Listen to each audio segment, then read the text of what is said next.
Hello, everybody, and welcome to another episode of the Hero's Journey podcast. And today I have the pleasure of having a very special guest who I've been following and listening to and consuming content since I was probably about 18 years old, and I'm now 46. And that is world-renowned hypnotherapist and author Glenn Harrold. Thank you for coming on the show today. You're welcome, Matt. It's great to see you again. Yeah, likewise. We were just chatting, weren't we? Last time we bumped into each other was, 6-7 years ago in Fuengirola in Spain. Yeah. That was it. We were both living out there, weren't we? We were. You came along the coast to where I was living in Fuengirola, and we hung out for an afternoon, didn't we? We did, yeah. And put the world to rights, as I remember. Yeah, and it was we had a great afternoon. It was a great afternoon. It was a treat for me to meet the man who helped me stop smoking, to think more positively, to sleep better. We're probably going to have to talk about that because I need a bit more help with that. The stop smoking thing was the main thing that changed my life at that age. And listening to those cassettes, there were cassettes back in the day, I'd buy them from, I think it was John Menzies, and I'd play them on my Walkman with my headphones on. And what I liked about those cassettes was that you'd get the pre-talk at the beginning. So anybody that's not a hypnotherapist that doesn't know what I mean, the pre-talk is almost like the Awaken Hypnosis, the chat, the prep that you get that explains about what it means to stop smoking and how you can do that. And then the hypnosis starts, and then halfway through you've got suggestions, and those suggestions, Glenn, I can still hear them to this day, even when I sit near someone or stand near someone that smokes. I will hear your voice in my head. For example, tobacco smoke, I find tobacco smoke repulsive. I can still hear your voice inside my head, and it's almost like programming. It's like guidance, you know. Yeah. And that's what helped me to stop smoking. So when I met you in Funky Town, Fuengirola, I felt obliged to, buy you a meal, and I was ever so grateful, to meet one of my heroes. So thank you for that. Right, that's really nice of you to say that. And I think, from what you said, you were obviously ready at that time. And my recording was the catalyst. Yeah, you tend to find the right things at the right time when you're on that healing path. And so, to find them, I've got an echo on this mic. I don't know what it is. I'll turn it down a little bit because it's okay. I kind of get used to it as the interview goes on, but there's something in my system that's making it echo a little bit. That's okay. If you need to pause it and adjust it, let me know, and I can always pause it. No, that's better, actually. I've turned it down, but you're a little bit quieter, but yes, okay. Cool. But it's one of those things that when you're seeking that help and that guidance, it's amazing how you come across things that are just right for you at that time.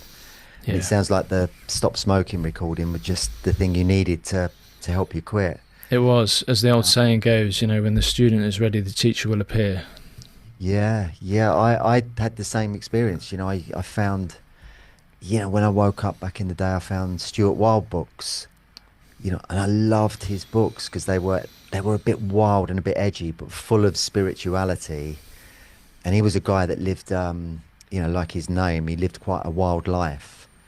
And he'd gained all this sort of spiritual knowledge on his travels. And so he was a teacher that I really resonated with. And I learned a lot from his books.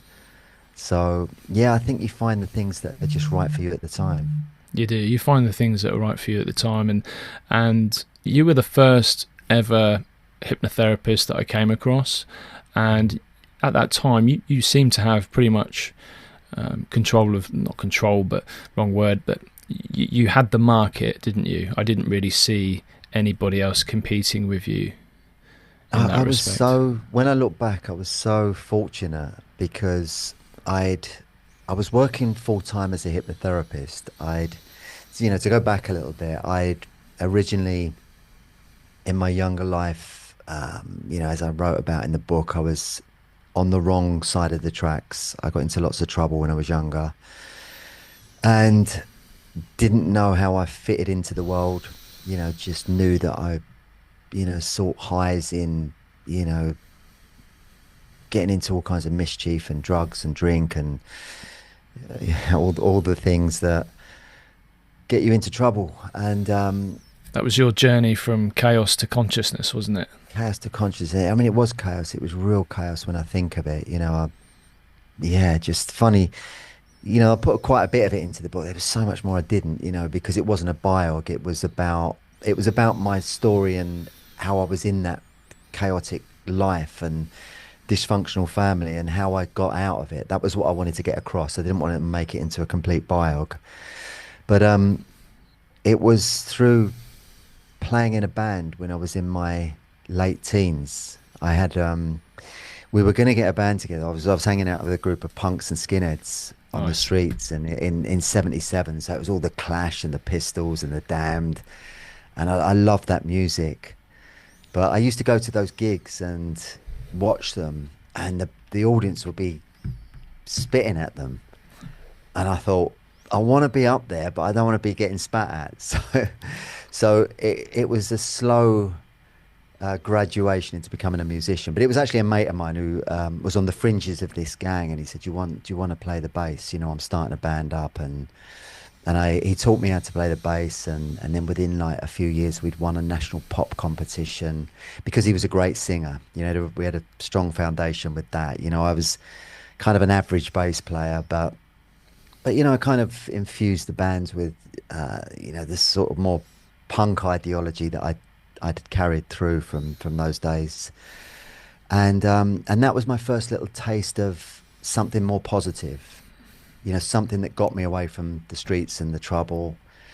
And although we never made it, we suddenly was on television and we had money in our pockets because we won 10 grand in 1983, but it never took off. So I tried for years to get back because I had a little taste of fame and fortune, and I was so enamored with that, as you are as a young man. That's kind of, you want money, girls, you want kudos, and it all came at once in that sudden 3-month spurt, but it didn't last. So it was years later, I was on the cabaret circuit. I saw we shared the bill with the stage hypnotist.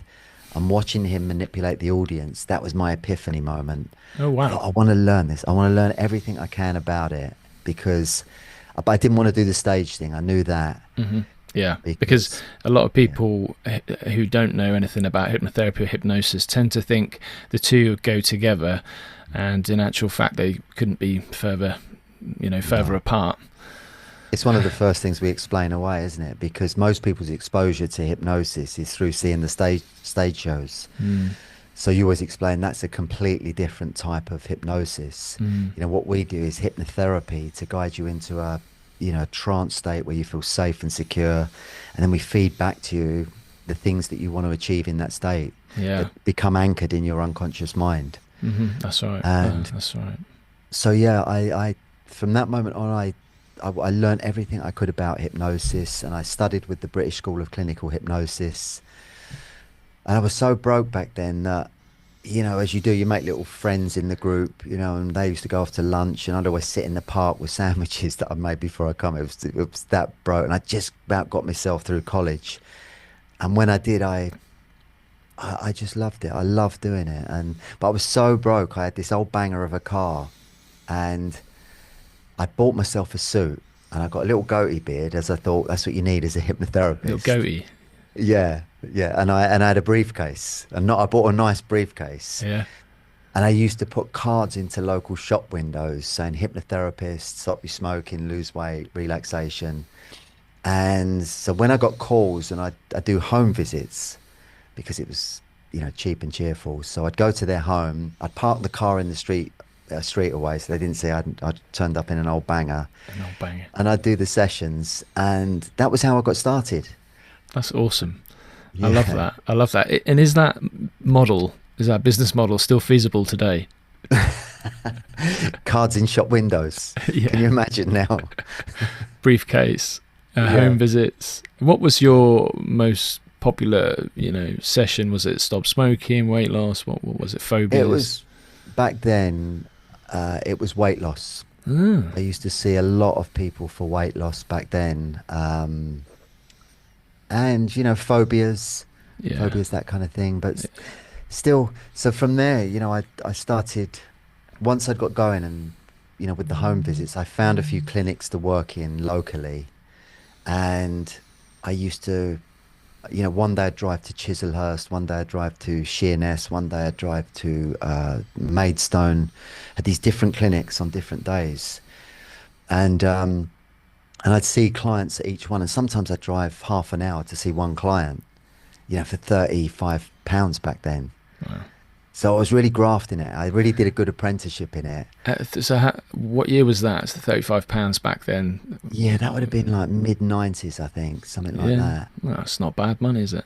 Back then. No, it was good, but then you Yeah. take your petrol out, and I was Yeah. paying to be, 30% to the people who, Yeah. gave me the room at the clinic. Yeah.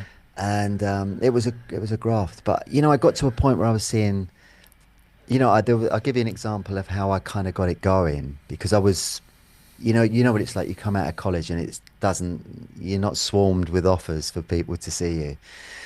But I knew somebody had a clinic down in Sheerness. So I was living in Maidstone in the UK, and they had a clinic in Sheerness, and I went down there, and he was kind of passing the occasional client to me, but I was very quiet. There wasn't a lot going on. So I went to the local paper and I said, I've just arrived here. And Sheerness is, you go across a bridge to get onto Sheerness Island, and it's quite an enclosed space. And a lot of people never go across that bridge, as I found out when I started working there, because they fear leaving the island. It's quite a weird thing. I saw a few clients for that. I had to help them get over the fear of crossing the bridge. But so I went to the local paper and I said, look, would you do an editorial on me? Because I've, just started a clinical hypnotherapy practice here. And so they sent a journalist to come and interview me. And this lady wouldn't look me in the eye because she thought I was a stage hypnotist who was going to make her dance around like a chicken and Isn't that do funny? outrageous things. Yeah. And so I thought, oh, this is going to be a really disastrous interview.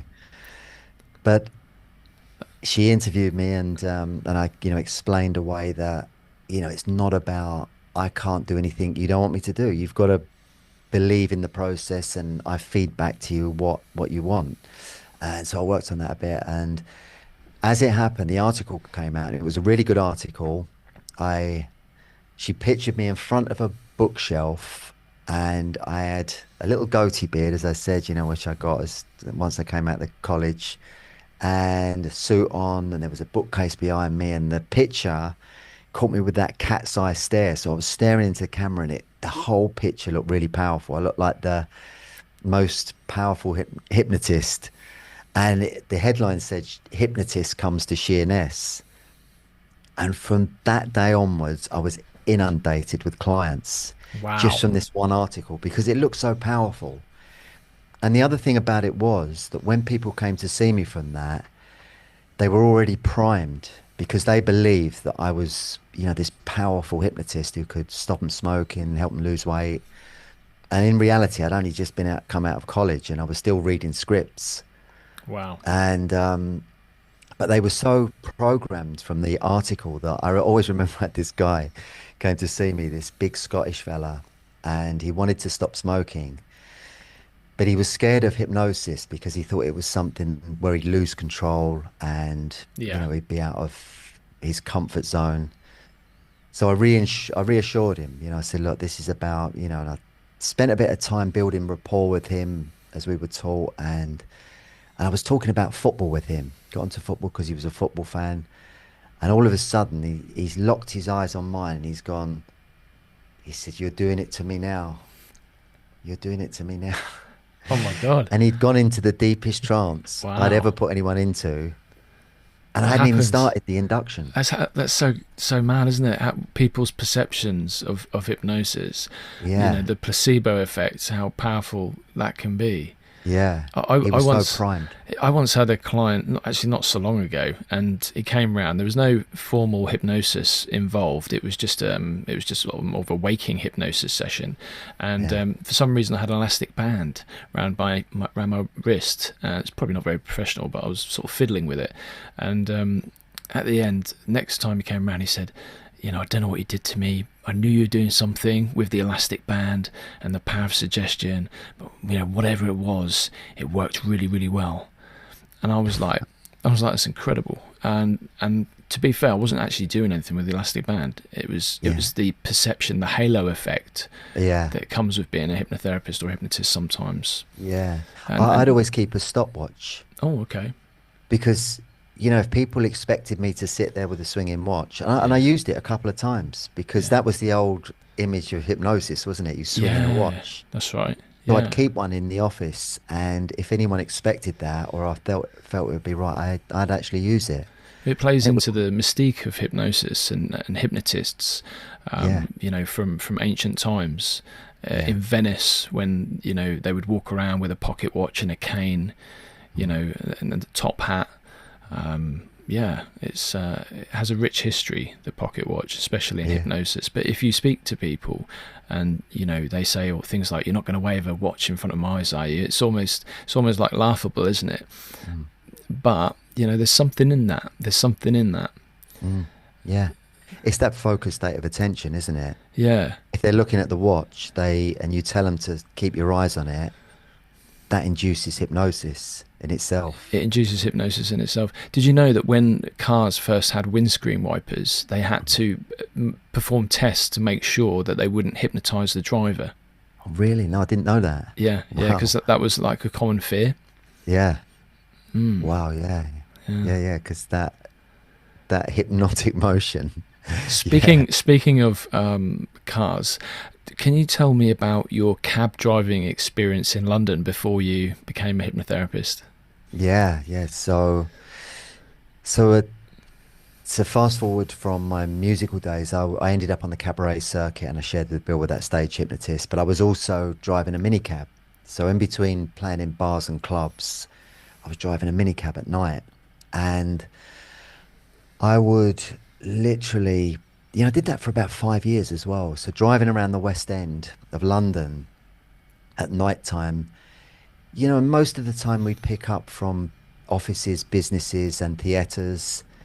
And it was really good because I got to meet people from all walks of life, from royalty, A-list celebrities, all the way down to people who were working on the streets. And I kind of learnt to have conversations with people from every walk of life. And so it was a great precursor to becoming a hypnotherapist. It was like the Open University of real life. That's right, the Open University of real life. And in your book, you talk about, life at school. They used to cane you back then, didn't they? And that always used to be a bit of a joke for us kids growing up in the 90s. Or, you get caned. But actually, they did do that, and they did that to you on a few times, didn't they, with a stick? Had it stopped in the 90s? I think I'm not sure, but I didn't get caned, thank God. Not in that way, anyway.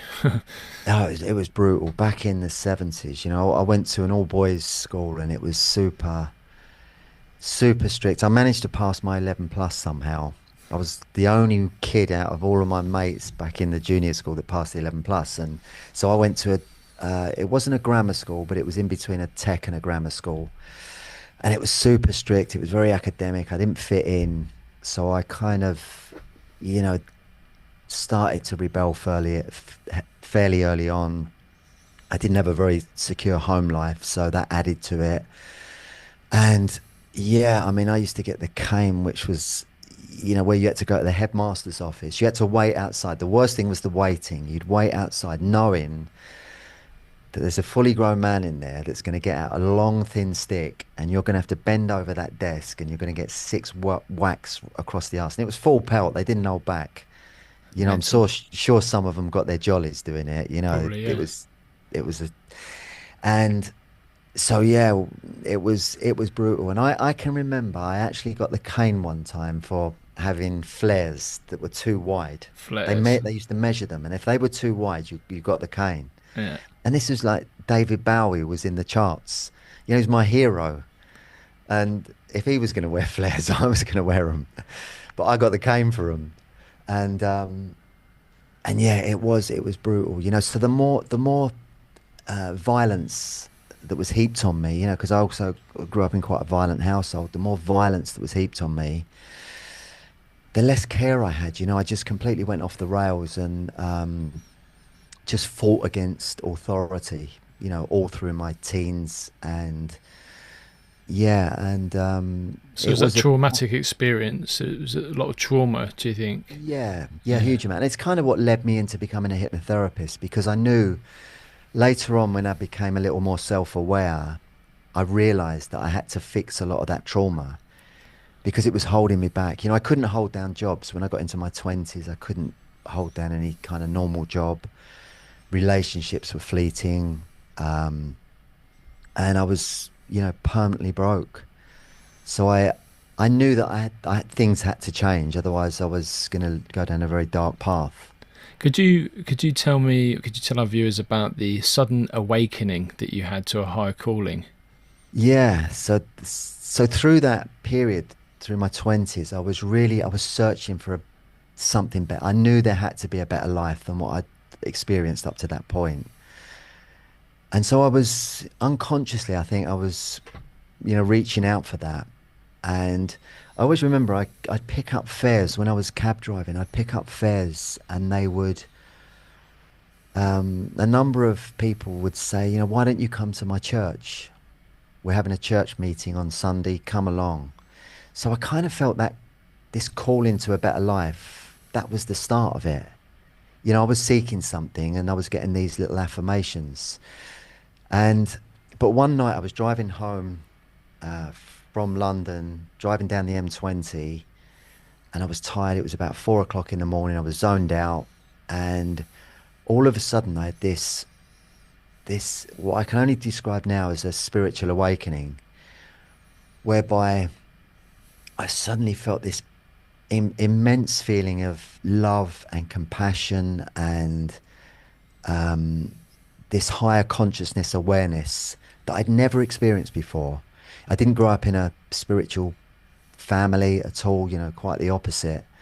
And suddenly I had this awakening in the middle of the night driving home. And it was, it made me cry, and I never used to cry, even as a kid getting beaten black and blue, I never cried, because it was the 70s, you just learned how to stiff up a lip, you just get on with stuff. And, there I was crying in the cab driving home, feeling this love, this compassion, feeling like I wanted to learn so much more about what was happening to me. What was this, and the next day I went to the local library and I went to the spirituality section. And, there wasn't a lot there on spirituality, but I found this one book, and it was by Cliff Richard, called Jesus, You and Me. And, and I thought, well, it's not quite what I'm looking for, but it'll do. So I read the book, and there was a couple of little gems in there that I took away. And I just had this huge thirst for knowledge. And it was around that time that I joined the Kent Healers. I ended up in the Kent Healers group in Tunbridge Wells. And I was literally, because I was fascinated by the concept of hands-on healing and releasing trauma and all that kind of thing. And I used to sit in this room in a lady called Doris's house in Tunbridge Wells. And I'd be the youngest one there by about 30 years. And I'm thinking, how did I get here? 10, 15 years ago, I was hanging around with punks and skinheads. And now I'm with these old ladies doing hands-on healing. But there was something in me that was telling me I was on the right path. And it felt good. It felt very nourishing for my soul. I recognized that from the awakening. So from the awakening and from this group, you then went on to take quite a leap of faith in a completely new and esoteric direction in terms of plant medicine, shamanistic healing. Could you tell us about that? Yeah. Because I'm a big fan of that, by the way.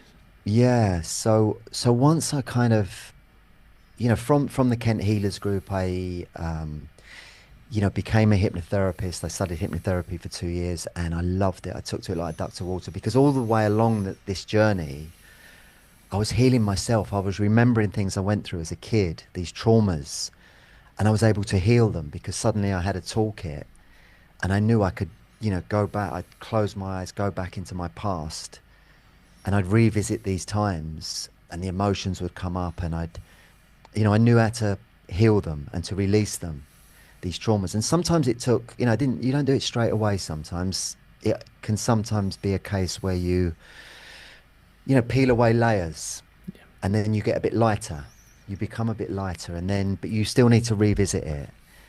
And, even to this day, I still do that. But, Wow. as I got into healing and I understood more and more, then I wanted to go deeper. And it was a few years after that I read Sting's biography. And in that biography, he talked about ayahuasca. And this must have been about 20 years ago. And I was fascinated. He talked about this plant medicine that you drink in a ceremonial setting that takes you on this massive hallucinogenic trip where you visit angelic places and you have this amazing experience, but you also have this opportunity to heal your shadow, to What? really visit your shadow. And So yeah, for the audience that perhaps doesn't know what the shadow is, how would you describe the shadow? the shadow is the aspect of yourself that is kind of out of your conscious awareness, that is a part of you that holds a lot of trauma, holds a lot of, um, you know, it's kind of the part of you that is you don't identify with. It's a hidden part. The ego is very much the part we identify with. That's the part that, where our personality comes from, is conveyed from. But when you go beyond that, you come to the shadow aspect of yourself. And again, yeah, it's where we hold traumas, we hold a lot of memories, we hold a lot of resentment, anger, jealousy. All of those things are part of the shadow aspect of ourself. And so once I, understood that, I wanted to, experience ayahuasca to heal this part of myself. Because I held a lot of anger from my childhood, a huge amount of anger, that I felt for a long time. I felt, my life was so messed up because of my childhood, because I was beaten black and blue and because I was kicked out of school and because, I never had any guidance, never had any help. I was abandoned for a lot of my childhood. So I had a lot of rage and a lot of anger, which as a teenager came out in, getting into street fights and, you know, um, taking class A drugs, and getting absolutely paralytic, on a regular basis. I was doing that. And it was, I know now I was trying to numb the pain. But with ayahuasca, I realized there's something here that I can heal aspects of my shadow through drinking this plant medicine in a ceremonial setting. And so I made the decision once I read this about ayahuasca in Sting's book. I wanted to journey, and I was looking at going to Peru. I was looking, but then by chance, about a week later, I was uh, at a vegan restaurant down in Brighton, and the guy that was the musician there playing this amazing music. He was just an incredible musician. He was making this brilliant music, and he said that he was holding a ceremony, an ayahuasca ceremony, the next Saturday. He just happened to mention it. It was only a little small group in the room. And so I was like, I couldn't believe what I was hearing. And I said to him, have you got a space? I'd really love to come along. And I did. So I went that Saturday, and he spent 2 years in the jungle with a tribe drinking ayahuasca regularly. So he was so well versed in it at that time. So I felt very safe doing it in the UK with him because he had that lineage, he had that connection to the shamanic tribes. Did you have any visions? Oh man, the first ceremony I ever did had such, like you said, things impact you in life. That first ceremony with him was just, I'd never experienced anything like it. And I'd done a lot of acid in my younger years. I'd done a lot of mushrooms, but ayahuasca, and I've done a number of ceremonies since. I've probably done about 8 altogether. His ceremonies were so powerful because he used to give us almost like a pint of this ayahuasca, 3/4 of a pint. And it was super strong because he believed, he was quite hardcore with it. He believed you, if you were ready, you need to go really deep into this, really deep. And he was a musician, and he wrote music for the ceremonies. So, and he was a incredibly gifted musician. I've never met anyone that's kind of unknown like him, uh, that made music like that, made music to that degree, spiritual music. It was just, so we drank the medicine. There was a group of about five of us in this room, house in the countryside, one room. He had a couple of big speakers in the room. It was dark. He had a mesa with all these kind of spiritual artifacts. And we sat in the room, we each drank, and then we laid back, and he started playing the music. Very gentle music to start with. But as the journey came on and as the ayahuasca started to kick on, he would play music. He was almost like a DJ. And I think he had been a DJ previously, but he was DJing the ayahuasca ceremony because he knew what music to play at the right time. And I remember just experiencing this incredible bliss that I've never experienced before. And I'm convinced I visited higher dimensional places that were real. These were what you call negative hallucinations, where you see something that's really there for the first time. And I just remember every so often I'd lift my head and I'd just say, this is amazing. And he'd say, okay, just lay back, because everyone else is on their journey. And he was always respectful of like each individual. And at one point I needed to pee, but I had complete catalepsy. I couldn't move. So I managed to summon him, call him over. And it took me half an hour to get to the loo just to pee. And I managed to do that, and then he got me back, and I laid down, and then I went through like the shadow stuff. So you go from this highest high, these crystal palaces, amazing dimensions. Then I went down into the shadow stuff where these things from my past were coming up, these traumas, this rage, this, incredible emotions that were locked inside me and held inside the shadow. And you experience this, you go through it again, you feel the emotions times 10, and then you vomit, you literally vomit it out when the time's right. And so you purge it into a bucket. And yeah, I mean, that night, I've done it a number of times, 8 times since, but that night in particular was so, so powerful and Wow. cathartic. It was incredible. That's amazing. I mean, I've never done ayahuasca. I'd like to when the time's right.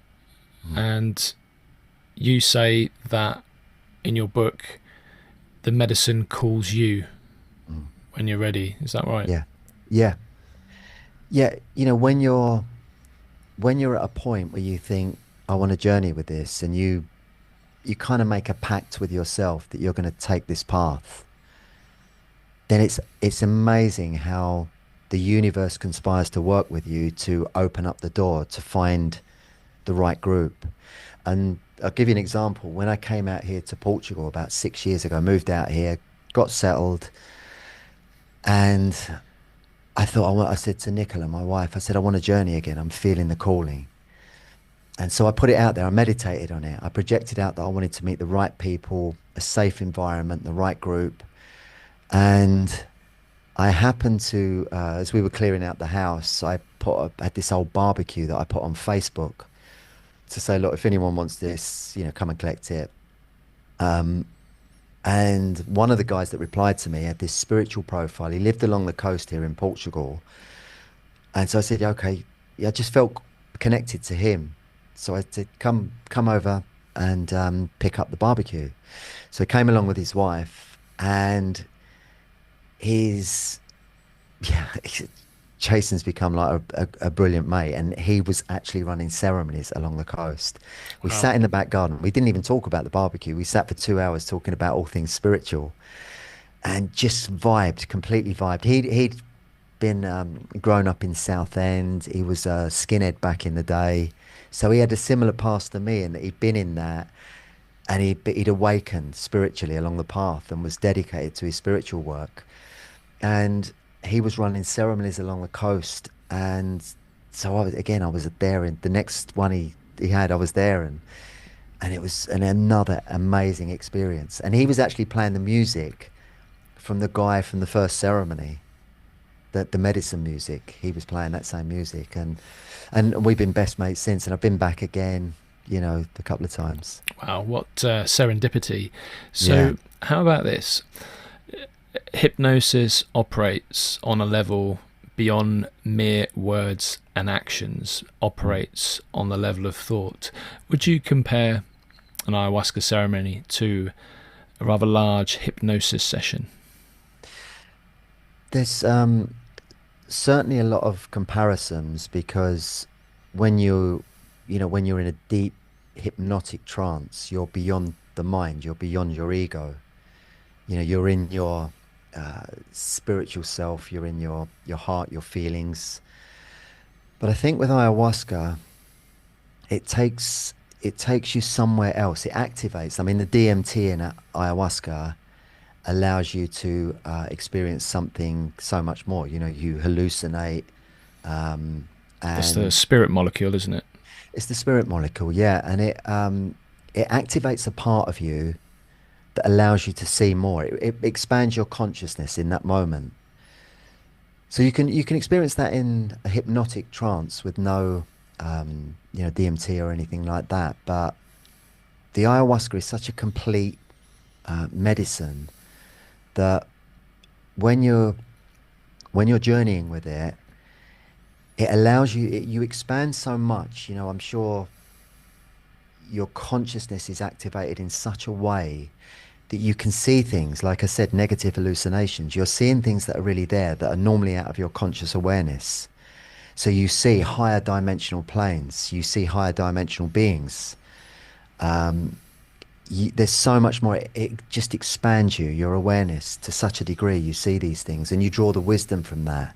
When you've had that experience with a higher dimensional plane, then you that knowledge stays with you, and that's the real power in it. So it's not that it's just very different to a normal hypnotic trance state.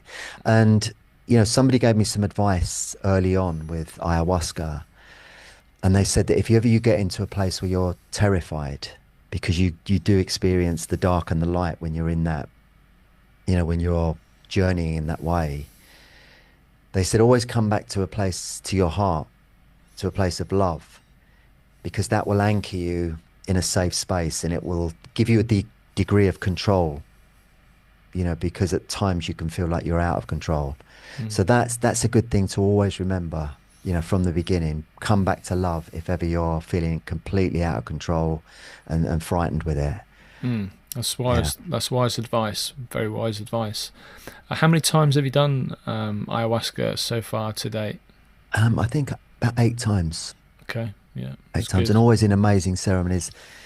The only one experience I had that was not so great was when I was living in Fuengirola in Spain. And I heard about, through a friend of a friend, because anytime I've got to a point where I've wanted to journey, then I put it out there, and sure enough, someone would tell me. And there was a place in Marbella where they'd hired this huge mansion on the beach in Marbella, and the living room there was filled with about 30 or 40 people on mattresses, all paying like 500 euros each. And they'd flown this shaman over from South America, and there was no connection. He didn't do much of a speech at the beginning. It felt a bit commercial, and there were people in the room. When you're doing it with 40 people, you get people screaming, you get people crying their eyes out, you get people freaking out, and it was not a great experience. So I would only ever do it now in small groups with people that I completely trust. Yeah. That was probably my mistake for not researching it fully, that one. yeah, I often hear people say, set and setting is important, and Yeah, because yeah, you've all got that transference, haven't you? I remember when I yeah, did a mushroom ceremony once in Thetford Forest, and it was in a small group. It was very, very well organised. It was a magnificent experience, and the yeah, guy next to me, he was accessing some, trauma when he was a child, and he was going into dramatization, and the shamans were wonderful. They tuned into his energy, changed the music, did some like chicken sounds, and then brought the sort of atmosphere to a sort of funny conclusion, and then we yeah, carried on journeying, and that was well organized. yeah. So in terms of that kind of energy and how that changes your frequency, um, how do you cope then coming back to the matrix, coming back to normal life after going on one of these and integrating one of these ayahuasca ceremonies? That's a really good question. That because you experience something that's so authentic and so real, but so outside the norms of what we live in. And I there, it's hard, it's when you're, I know you're wide awake and seeing through illusions. We were talking about this 7 years ago when you came to Fengarola. I remember having conversations with you about it then. So we were, it's a kind of a tough gig when you're awake in a very unconscious world. So coming back from ayahuasca into that, I always remember after the first ceremony I did it, and it was so life changing, that ceremony, that I came back into my office. So I had an office in near Sevenoaks, and it was a big warehouse because I was selling CDs back then. So we were shipping the CDs out from the warehouse, and there were about 10 of us working in the office. I had 8 girls working out in sales and marketing, and I came into the office the week after, and I was just in this bubble of love and compassion and for everyone. And I was floating around. My voice was softly spoken, and I was floating around. And they're looking at me, thinking, "What has he been up to? What has he been doing?" Because I just and you can't. You're disconnected from them because they're in sort of normie life, and you're in this higher frequency bubble that you've experienced, and it stays with you for weeks afterwards. And I didn't want it to end, but slowly it does. And you slowly come back to the frequency of normal life, and yeah, that's the way it works. It's a funny thing.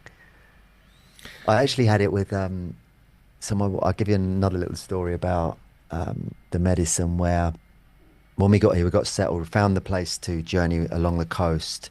Felt great with these people, and Nicola, my wife, met them, and she loved them. They got on great.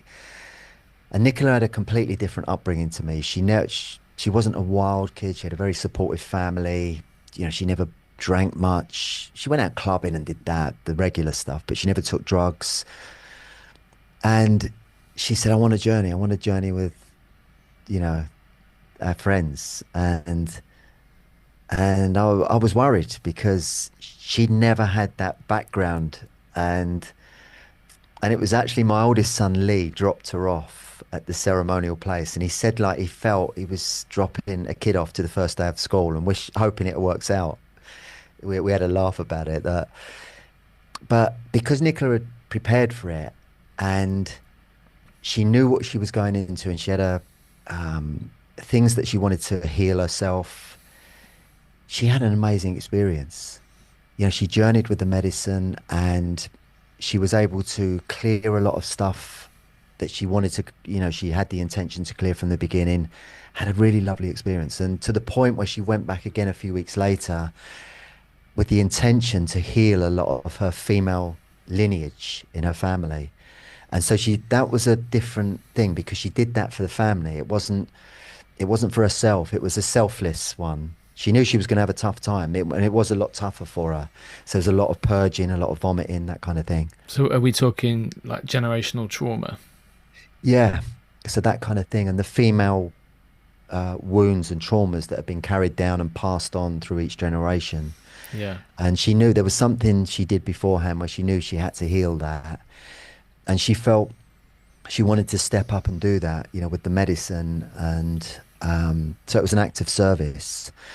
And yeah, a number of things have happened in her family that have really corroborated that she'd done that work, and it was sound. You know, things, yeah, amazing. So when you reveal it, you heal it, You do, and you then do. it's all solved, dissolved, and resolved. Yeah, because you know, like I said, you know, you asked about the shadow, and you know, we hold things that are out of our conscious awareness. You know, and that was the thing. Even though I'd been a therapist for a number of years by the time I'd done my first ayahuasca ceremony, there were things that came up in that were out of my conscious awareness, out of my awareness when I was in a hypnotic trance state. And yeah, that was the real power in it. It gave me an opportunity to go even deeper and clear things that were beyond hypnotherapy, beyond other therapies that I tried. So that was that's the beauty in it, and that's something. And you know, you're never healed. You're just on a journey of continuously. I think that's the purpose of our life here. That we're all on this path of healing, and it's an opportunity for us to really, you know, clear and heal and become the true, authentic version that we're supposed to be. But it's that work you need to do. So to be authentic, what kind of processes do you have to go through? How would you subjugate your ego in order to live an authentic life? I think it's just becoming more self-aware. So the more awareness you've got over the aspects of your shadow that are misaligned, the more awareness you've got over that, then the less you're controlled by that aspect of yourself. And I think, you know, I had that experience that I wrote about in the book where one of the early ayahuasca experiences I had, I was, I was seeing myself. I just signed a big book deal in the UK. It was, you know, a 6 book deal, 6-figure advance. It was huge back in 2006 it was. And I just had that experience. I used to go up to London at the Orion. It was Orion Publishing, and I'd sit in a boardroom and this massive table, and they'd be discussing the Glenn Harrold brand, and it was all new to me. You know, I was thinking, I'm just a hypnotherapist who got a bit lucky, sold a few recordings, and suddenly I was in this boardroom. And in this ayahuasca ceremony, I got this message. I got this vision of myself, and I was standing. I had an Aston Martin back then, and I was standing in front of the Aston Martin, big house in the background, and I was in an Armani suit, and my teeth were going ping. I was like an American game show host, and I was arguing with my shadow self, saying, "I'm not like that. I'm not, why are you showing me this? I'm not like that. I don't do that. I'm not showing off like that." And it kept showing me this image. It wouldn't go away. And this is like how ayahuasca works. It's so mind blowing that it shows you these things that, and until you get it, until you get what it's actually showing you, it keeps coming back. So for about an hour, I'm having this debate with my shadow about this sort of wanker guy, wanker version of myself. And in the end, it was teaching me that if I carry, you know, if I buy into what's happening to me in the normal world, you know, fancy boardrooms and, you know, cardboard cutouts of me and W.H. Smiths and all that, I'd become that game show host type person. And so it was warning me. It was warning me that there was an aspect of my ego that could get taken in by that, get drawn down that road. And yeah, and it's like, you know, it was one of those crossroads moments in my life. Yeah, you can either go this path or you go that path, and you know, there's power in both. And it was the intelligence of the medicine always blows me away. So you It's chose amazing. the spiritual path that was less materialistic. I did. It helped me to make much more conscious choices from that time on, rather than there being an easier path that's maybe a bit alluring. I made more conscious decisions, And, ultimately, when you make decisions from your heart and for the right reasons, that pays off. It's the long-term reward you get from that. I've been recently working with my heart, my intuition, Mm. and probably the first time in my life that I've actually made that connection. 46, 45, 46, 3 times now I've heard that voice, because I've spent so long living in my head and been divorced from the rest of my body. It's Yeah. almost alien, and now I'm hearing it, now I'm tuning into it. I Yeah. think you talk about opening your heart and expanding your consciousness. Yeah. What's your journey been towards, the wisdom of your heart and connecting to that intuition? You just realize that the heart is like our superpower. It's the part of us that is, when you operate from that part of you, it's so much more powerful than the mind. And the thing with men is, like you said there, that you spent a lot of time in your head. As men, we tend to do that because we're more analytical. We're more, in our masculine energy, where we're the providers, we're the protectors, and we're problem solvers. So that naturally keeps us locked into our left brain. Um, and women, much more, tend to have this softer. They're more naturally connected to their heart energy because it's not seen as a weakness. Whereas with men, it can be seen as a thing of weakness. As I grew up, it was weak if you showed any signs of feelings or empathy or whatever. So a lot of men get caught in that. And I'd often work with clients, one to one, and sometimes I had men that were, very, tough. They'd lived tough lives and they struggled. And I can talk about, there's one actually, an interesting one that ties in with your theme actually, Matt, where Okay. years ago, a friend of my son, a guy called Ryan Pickard, who's runs the Repton Boxing Club. The Repton Boxing Club. Okay. He runs that, and he was a top amateur boxer. He could have gone to the Olympics. Very, amazing boxer. And he came to see me because he was struggling. He was struggling. He'd grown up in a very male-dominated environment. Boxing was all in the family, and he was full of anger. He had a lot of anger at that time. He channeled it into his boxing, but he'd still be getting into trouble elsewhere. And he came to see me, and he was hard to get through to because I wanted to open him up, but he'd been shut down for so long that his heart, you can't get in there when it's a guy that's lived in a very sort of tough environment. And so I said to, look, I did some hypnotherapy with him, and he told me recently, actually, he messaged me recently, and he said that was really effective. That first session, really effective. It opened him up a little bit. And then the second time I saw him, something was telling me to see if he would go for an ayahuasca journey, because I was kind of immersed in it at that point. I'd been to a number of ceremonies in the place that I mentioned earlier, and my intuition was telling me it would be right for him. And so he went down there, and it was so alien to him, the whole experience, so new to him, like nothing he'd ever experienced. But he had 2 ceremonies there that were life changing. He said this to me recently, it changed his life. And he subsequently experienced it a number of times since. And he said that, he's ready to journey again when the time's right. And he's talked about it on his podcast. He's been quite vocal about it, and he mentioned me. That's how I reconnected with him, because he was talking about, this guy Glenn Harrold is hypnotist, and it all seemed a bit weird. And he suggested I go for an ayahuasca journey, and he did, and he had the most amazing experience. And so that was kind of, as a therapist, I think it really, really helped me. It helped me to become much more in tune with what clients needed.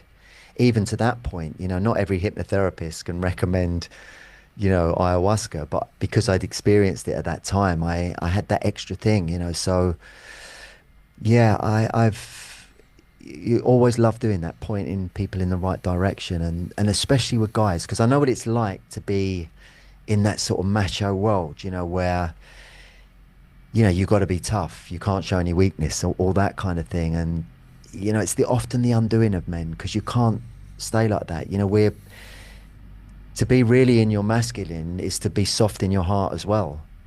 It's about being strong. It's about being a provider and looking after people and being that, but also being in your heart energy. And I'm really lucky. I've got three sons now, and they're all into jujitsu. So that's such a good thing for kids because it teaches them that. It teaches them to have that warrior spirit, to be tough as men, but also to be kind and compassionate.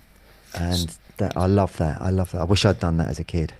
So I've found that with microdosing in the past, that definitely rewires your neurology so that you can remove trauma easier. Yeah. And also it does soften you up. It can make you incredibly childlike in some ways. Is there any danger, with this kind of stuff, doing it too much, or are there any dangers? No, I think if you're doing it consciously from an adult perspective, no, I think you've always got to give reverence to the plants. Think about, so if ever I microdose here, or we'll do a larger amount one evening if we want to experience. And I don't do a lot of that, but every now and again I feel called to experience mushrooms, and so yeah, I'll always do a little thing of gratitude for what I'm about to experience and put a good intention into it. Because yeah, to answer that question fully, I remember as a youngster, going out and picking mushrooms. It was always in September when they sort of grew, didn't they? And there was a certain period of time you go out and pick them, and then you'd make a sandwich, eat them, and then go down the pub and go absolutely nuts. I remember doing that a few times, and yeah, that's kind of the wrong way to do it because there's no respect for what you're doing. It's just about getting off your nut and setting. So I work with a professional fighter who does a big mushroom ceremony before every fight camp. Wow, amazing. Yeah. Yeah. And sometimes he does DMT before a fight camp as well. Wow. So how long before the fight would he do that? So usually about 12 weeks before the fight, and Right. then he'll do like a heroic dose, and in the vision, then he'll see certain outcomes of the fight. He'll usually be shown how to win, how he'll win, so on and so forth. So that's he's got an incredible relationship with the medicine. Yeah, I love that. And also as well, there's been studies done, or there are studies being done which show neurogenesis, which means that people suffering from CTE, if perhaps they were to look into What's that, Matt? What's CTE? chronic traumatic encephalopathy. So that's head trauma from combat sports. Yeah. Apparently the medicine actually promotes neurogenesis. Yeah. So it can help heal trauma. Although the studies are still being done, but the early indicators show very positive results. Mm-hmm. So that's interesting in itself. Yeah. Are you still involved in do you box yourself still? No, I mean, for fun, yeah, sure. I work with a lot of professional fighters and boxers and bare knuckle fighters as well. And that's it's a lot more dangerous, I think, because it's just fist on fist, bone on bone. People tend to get knocked out quite a lot. The thing that I'm promoting now is that every fighter is a hypnotist. So when two fighters get into the ring, they're in a pre-hypnotic state, and it is the job of each fighter to put their opponent into hypnosis in the biological sense. So what tends to happen is a tiredness, a stupor ensues during the fight, usually because one person's skill set is better than another, and then gradually they get tired because of the pressure. And then what happens is, as they get tired, they're more likely to get hypnotized and put into a catalepsy. So I'm showing fighters that this is what can happen in a fight, and you need to, stop that from happening. So it's a case of, you're not a fighter anymore, you are a hypnotist. So the job is to not be hypnotized. Yeah. So I'm helping to keep fighters safe. Yeah, amazing. Yeah, That kind of makes sense. It does. Yeah. So, catalepsy, you mentioned it earlier on. Yeah. Catalepsy, I think it was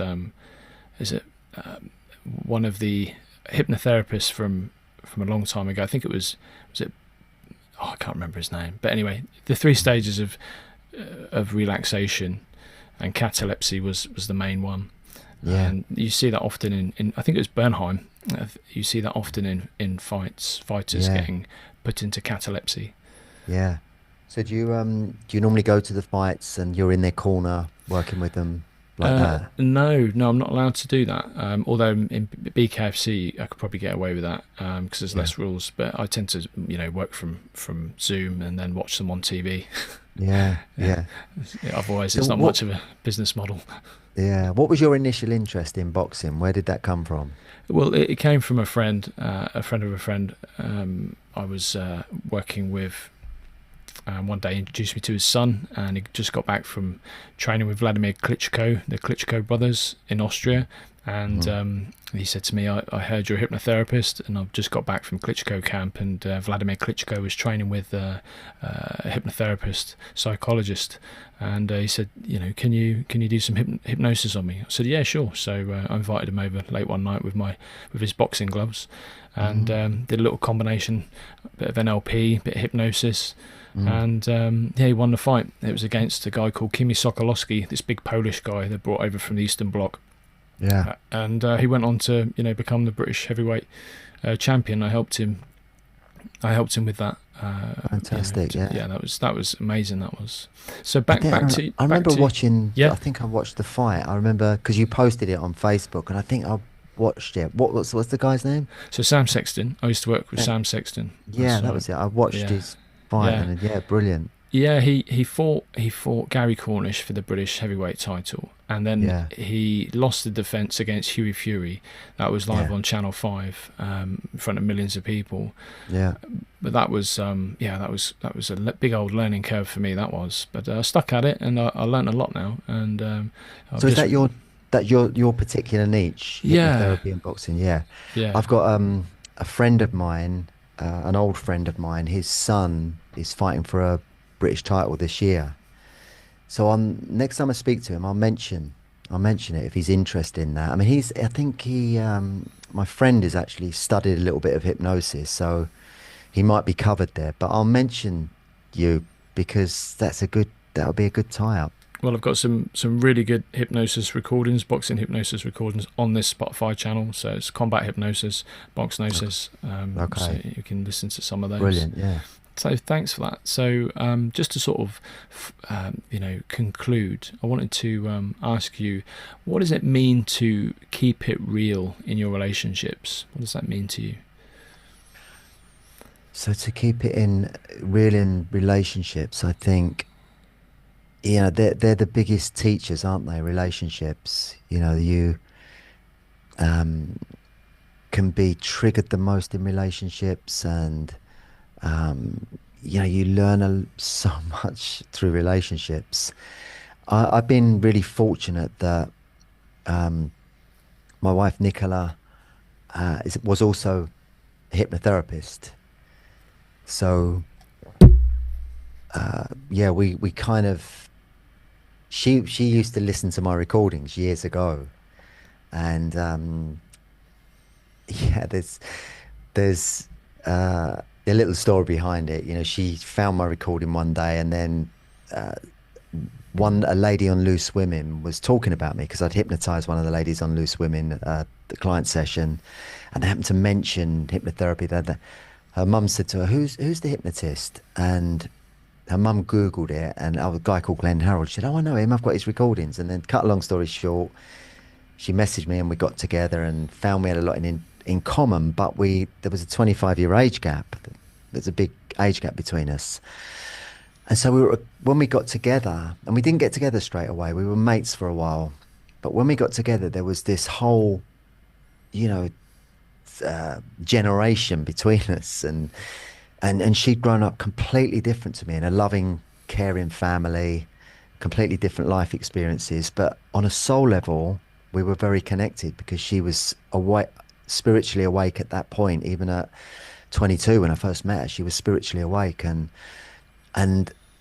I'd woken up later on, so we had that common ground between us, you know. And she was a hot young 22-year-old, so for me it was, you know, happy days. But you know, coming from that place, you know, where there was that generation gap and different backgrounds, you know, we had quite a topsy-turvy time early on, and it wasn't like a honeymoon period. We you know, we were, you know, I'd got quite a bit of stability then. I was in a good place, and yeah, so we kind of had a very topsy-turvy time for about 10 years, first 10 years, but we always came back. There was something that pulled us back each time. And because we were therapists, as things would come up, you know, initially in any kind of row, you blame the other person, and you're very, you know, it's just two egos operate, and it's their fault, not me. But then when we'd sit down afterwards and we'd think, well, what's going on here? You know, what's this all about? We'd look at it from a therapeutic perspective, and then we'd see things within ourselves that were misaligned so we were a really good mirror to each other. And at that time, I had a friend who was a very wise spiritual teacher who lived out in Spain. He was out in Spain, and I met this guy, and he was such a wise guy, and he knew us both. And we just had a big bust up. I remember at the time we had a bust up, and I went to him and I said, "Oh, it's doing my head in this, that, you know, I can't, I'm struggling with this." And he said, "You know what?" He said, "I've never met two people more meant to be together than you two." And I thought he was crazy. I thought he was nuts. I said, "How can you say that? You know, we're fighting all the time." And he said, "But you're a mirror. You're mirroring each other, and you're showing each other what you need to heal." That was kind of what he was teaching me at the time. And we realized that was it, you know. And so as therapists, we work through a lot of this stuff. And we've had the kind of opposite of what most relationships are, that we're in the honeymoon period now, 15 years later. We're in a really brilliant space. And, you know, we've got two kids now. You know, kids I had in my 50s that I didn't expect to have, that have, you know, it's been an amazing journey. And when I look back, it was only the willingness for me to and Nicola to work on our shadow aspects in the relationship that got us through it. It got us through those tough times. And, you know, we barely have it. We barely argue now, you know, but there's still a lot of passion, chemistry and fire in the relationship, but we're not, you know, that early on, that fire and chemistry would cause a lot of, you know, that kind of headbutting.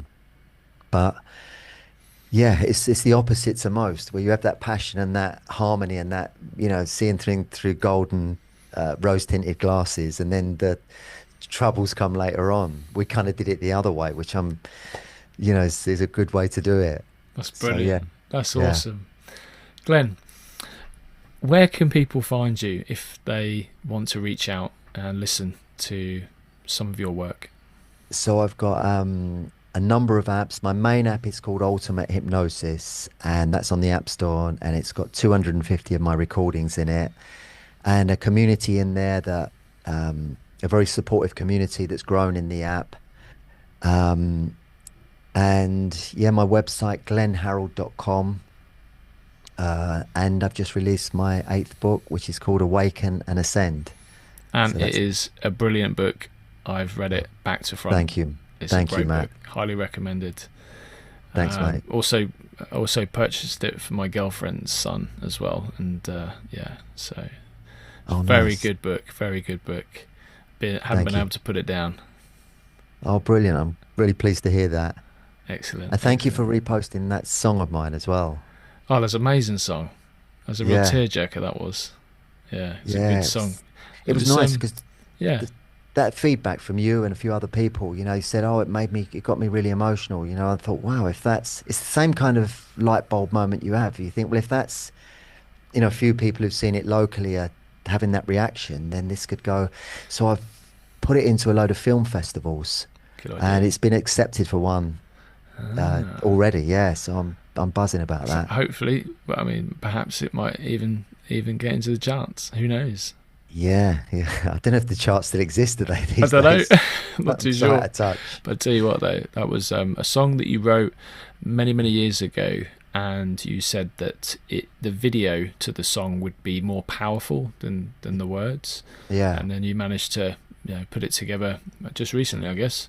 Yeah, I always had the idea for the bringing those lyrics to life, the story of the old man and the sort of sadness of his later life, and so it's for years I had that idea, and it's only recently, with the advent of AI and these platforms where you can create these videos, for it probably cost me less than $300 to make that video, which 10 years ago would have cost 10 grand or whatever. So yeah, I had that idea, and I was so yeah, excited about the time we live in, because with all the pitfalls and the ups and downs, there's also amazing opportunities as well. And I love that. I love embracing new things and new opportunities. Yeah, it's so exciting. Glenn, you are an absolute gentleman and a magician, and Thank you, it's been Matt. an absolute pleasure having you on my For me podcast. too. It was a pleasure 7 years ago when we met in Fangarola, and it's been lovely to catch up with you. Likewise, likewise. And sorry, I've just had a little And pop next up. time you're out, give me a Yeah, shout. I Yeah, would love that. I'd love to yeah, bring my girlfriend over and come and see her. That'd be amazing. yeah. Lovely. Well, it didn't tie up last time. You were. When did you come here? Yeah, me and my partner, we went to Albufeira, and that was a few months ago actually. We had a Yeah, great time. It was great. So yeah, it'd be great to come and see and catch up. yeah. Be Definitely. lovely. All right, Matt. Thanks a lot, mate. Thank you for coming on the podcast, and we'll speak to you soon. Hopefully have Yeah, you on again sometime. love to. Anytime. Thanks for listening, everybody, and tune in next time.